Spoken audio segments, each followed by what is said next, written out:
गोटे प्लानेट एमती अटे जे कि निजर स्टार गोल्ड एक्चुन बा हेबिटेबल जोन रे अछि। तार साइज और मास ऑलमोस्ट पृथ्वी सह समान अटे। आ सबुठारु मजार कथा यह कि तार सरफेस लेवल कंपोजिशन माने जो मटेरियल द्वारा सरफेस लेवल प्लानेट टी बनी थाए ताहा भी इयर सह बहुत मात्रा समान अटे, जहा द्वारा से ग्रह को पृथ्वीर जाल बणी मध्य कुहा जाय थाए। आउ एसबू शुणिला परे आपको लगुव कि ताहले मनुष्य मानक सेठा रहा कथा भाविया कथा, किंतु यार कौन भी फायदा नहीं कहीं से ग्रहटी आउ कहीं नुह जहाँकि आम सौरमंडल द्वितीय ग्रह भेनस अटे, जहाँकि मनुष्य मानक साक्षात लिविंग हेल ठार कम नुह। किंतु कहीं एत गुड़े सिमिलारिटी थिला परे भी आज जो गोटे ग्रह बायोलॉजिकल इकोसिस्टम पर रेस्पॉन्सिबल अटे आउ अन्य पक्षरे द्वितीय ग्रहटी लिविंग हेल रे किपर कन्वर्ट होगला। तो आज वीडियो आम यार विषय आलोचना करवा। तेज चलते वीडियो को स्टार्ट करवा।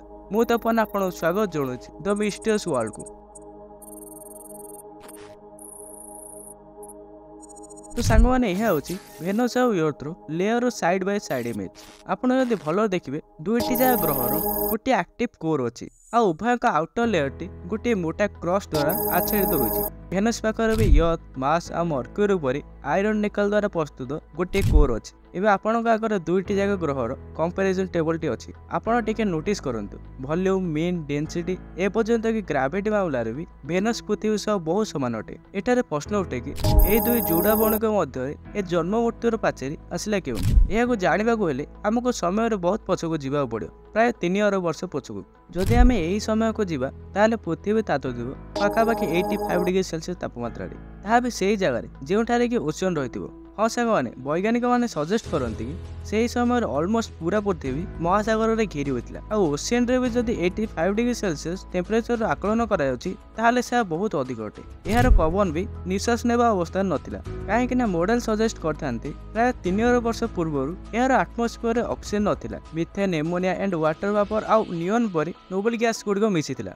एबे एमानक प्रेजेंस बास करने भाभी भाभी पाप अटे। आउ यही समय आमर बास बरफ होगा लगी आउ एठारे भी सर्वाइव करवा आउट ऑफ सिलेबस थिला। किंतु जदि आमे एही टाइम पीरियड रे भेनस को चली जाते ताले एहा ठारो भलो जगह आम पई आउ किछि होई न थांता। किपरि बोले यार उत्तर आमको मिला नासार Goddard institute for space study research मानक द्वारा एठारे डेवलप कराइथिबा क्लाइमेटिक मॉडल। एबे जहाको मॉडल विषय जाना नाही तेबे मॉडल बेसिकल मशीन लर्निंग रो से प्रोग्राम अटे जहाँकि किछि भी डाटा को ट्रेन होई कि आउ केउ प्लानेट रो जिनिस को प्रेडिक्ट करथाय। आपण सपोज करंतु एमिति एक मशीन लर्निंग जहाँकि गत 100 वर्ष रे आसीबाकू जाउथिबा बात्या को एनालाइज करबे ताले से आजिरो मौसम को देखि के एहा कंपेयर करबो कि एबर मौसम आ बात्यार मौसम रे कोन सिमिलारिटी रहिथि आ परे से पुराना डाटा को कंपेयर करबा परे जेउठा भी स्ट्रांग पॉसिबिलिटी अछि एज ए रिटर्न हमको पठेबो।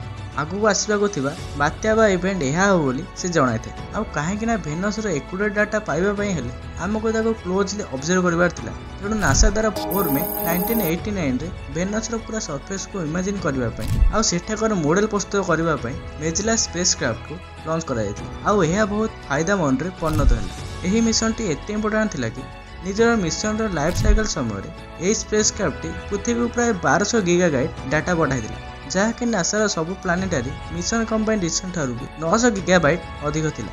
ऑफिशियल रिकॉर्ड अनुसार 13 सेप्टेम्बर 1992 पर्यंत मेजेलार भेनस रो 98% सरफेस रो मैपिंग कर देथिला। आ जेते बेले सब मैपिंग समाप्त हो गेला 13 अक्टोबर 1994 दिन एही स्पेसक्राफ्ट को भेनस रो एटमॉस्फेयर को एंटर करा दिया गला। आ जेउठारे भेनस रो एटमॉस्फेयर को एंटर करिवार 10 घंटा भितर पूरा स्पेसक्राफ्ट टी भयंकर टेम्परेचर जोगु नष्ट हो गेला।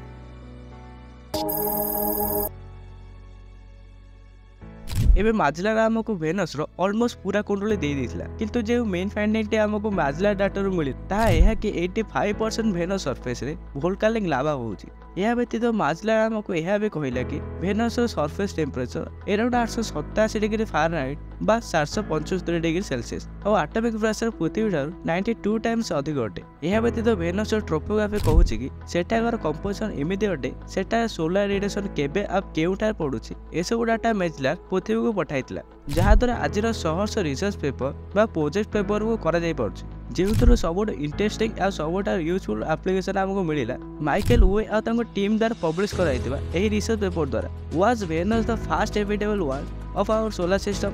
माइकल आ तांको टीम मेनली 4 प्रकार डाटा को कलेक्ट करले, जेउथरो गोटी हैला मेजलार मिशन रे इंस्टार्ट कराइतिबा ट्रोपोग्राफी। द्वितीयटी है सूर्य और भेनस मुवमेंट आउ चेंजेस को स्टडी करिकी सूर्य ठारू भेनस पाखक आज प्राय 3 वर्ष पूर्व पर्यंत पड़ा एस्टिमेटेड रेडिएशन।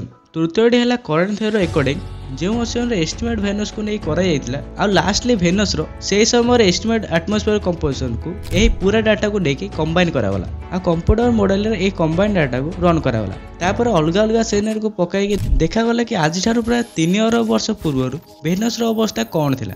सरप्राइजली आम आगे जो मॉडल आसला ताहा अनुसार यही टाइम पीरियड भेनस हाबिटेबिलिटी पूरा अर्थ लेवल थिला जो यही पूरा ग्रहर global average temperature 11 degree Celsius थिला। आउ जदि यही टेम्परेचर सर्वाइव लेवल कम लगुच ताहले कंपैरिजन बाय जानि नंदु गत वर्ष जेतेबेले गोटे गोटे गरम रेकर्ड भांगुथिला सेतेबेले भी Earth global average temperature 15 degree Celsius थिला जहाँ ऑलमोस्ट पृथ्वी परि अटे।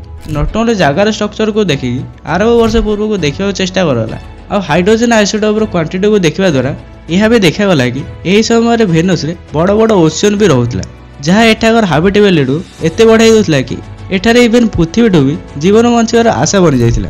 एठारे कौन नथिला पानी थिला हेबिटेबल एनवायरनमेंट थिला मॉडरेट टेम्परेचर थिला यार संभावना मध्य होई पारे कि यही समय लोक मैंने एठारे बसवास करते कहीं जो डाटा आमको मॉडल सजेस्ट कर आज प्राय 715 मिलियन वर्ष पूर्व भेनस टेम्परेचर मात्र 4 डिग्री बढ़ता माने अराउंड 15 डिग्री सेल्सियस हो जाता जहाँ आज पृथ्वी आउ 2 वर्ष पूर्व जेकोसी जीवन बचाई सठिक इन्वायरमेंट थिला किंतु अचानक 715 वर्ष पूर्व किसी एमती है कि जहाद्वारा सोलार सिस्टम प्रथम ग्रह खंडरे बदलीगला।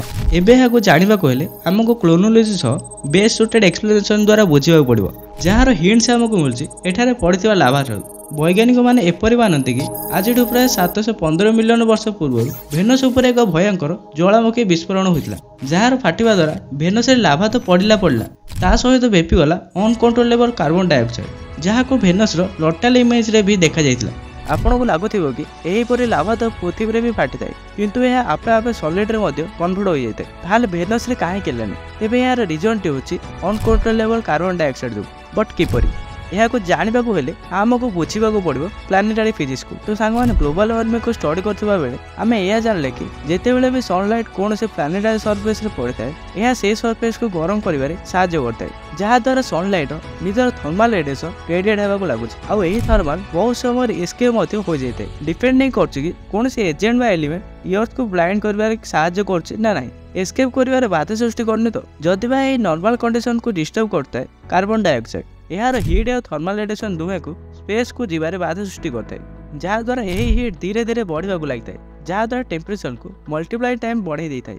सरल भाषा कहवाक गले जदि आप हिटर पाखे बसे ताहले आपको बहुत आराम लगे कहीं आपको हिट को एस्केप कर टाइम मिलूँ आउ जदि आप से हिटर को लाइक कंबल भितर शोबे ताहले आपको बहुत गरम लगे जहाँ फल आप से भितर रही पारे ना कहीं सेठारे हिट को एस्केप करने को टाइम मिलूना आ जहाँ फल कंबल भितर हिट टी धीरे धीरे मल्टीप्लाई टाइम्स बढ़ी बढ़ी जीव आ प्लानेट सीन रे से कंबल काम करता है कार्बन डाइऑक्साइड। एवं जेहेतु पृथ्वीर एटमॉस्फेयर 70% नाइट्रोजेन 21% ऑक्सीजन आउ 0.039% ऑफ कार्बन डाइऑक्साइड बनी से आमको यही पर एत बुझा पड़ना किंतु से घटना पर भेनस एटमॉस्फेयर कंपोजिशन पूरा बदलीगला आ भेनस पूरा एटमॉस्फेयर 95% रु भी अधिक कार्बन डाइऑक्साइड बढ़ीगला। यही कारण सूर्य ठार आसुता हिट आ थर्माल रेडिएशन धीरे धीरे बढ़ा लगे आ टेम्परेचर एत बढ़ीगला जे आज कौन से भी जीव बचा संभव नुह आ पानी भी धीरे धीरे बाष्पीत होगला। यही कारण अर्थ बचा गोटे तुक तार कम नुह। तेज आपको कौन लगुच आउ के ग्रह लोक मैंने बसवास कर ना कमेंट सेक्शन सब ओन अच्छी आपण मैंने राय को लिखिपारे।